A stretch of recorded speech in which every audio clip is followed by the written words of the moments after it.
இன்னைக்கு சிறுகடை கேஸ்ல பார்த்தீங்கன்னா, ரவி ஹோட்டல்ல வேலை பார்க்கும்போது ஓனர் அம்மாவுக்கு அடிபடவும், அவர் அப்படியே தூக்கிட்டு வராரு.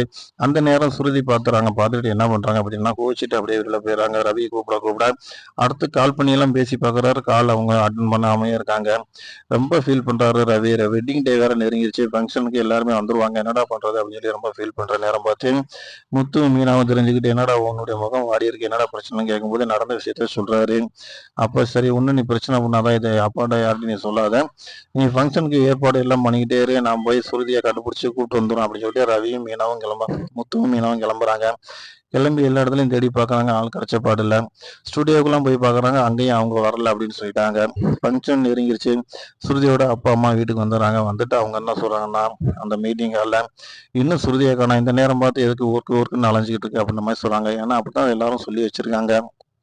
இப்படி ஒரு சுச்சுவேஷன்ல ஒரு இடத்துல சுருதி வரல அப்படிங்கிறது தெரிஞ்ச உடனே அவர் என்ன பண்றாருன்னா, என் மகளுக்கு ஏதோ ஒரு பிரச்சனை ஆயிடுச்சு, அதை இவங்க மறைக்கிறாங்க, நான் சும்மா விட மாட்டேன், கண்டிப்பா குடும்பத்தையே நான் உள்ள தூக்கி போட்டுருவேன் அப்படின்ற இடத்துக்கு அவர் வந்துடுறாரு.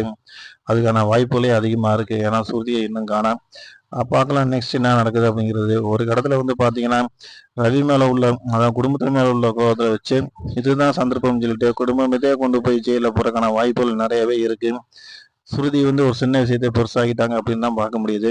பார்க்கலாம் ரவி ஜெயில தப்பிக்கிறாரா இல்லையாங்கிறத நம்ம சேனல்ல தொடர்ந்து பாருங்க. லைக் பண்ணுங்க, ஷேர் பண்ணுங்க, சப்ஸ்கிரைப் பண்ணுங்க. அதுக்கடையில் பார்த்தீங்கன்னா, நம்ம ரோகிணி என்ன பண்ணுறாங்கன்னு பார்த்தீங்கன்னா, என் உடம்புல இருந்து எங்கள் அப்பா ஆவி உயிரில் போயிடுச்சு, எனக்கு எந்த பிரச்சனையும் கிடையாது, நான் நல்லாயிட்டேன் அப்படின்னு சொல்லி மனோஜ்கிட்ட பொய்ய சொல்லி தப்பிச்சுக்கிறாங்க. அடுத்தடுத்து என்ன நடக்குதுங்கிறத பார்க்கலாம். லைக் பண்ணுங்க, ஷேர்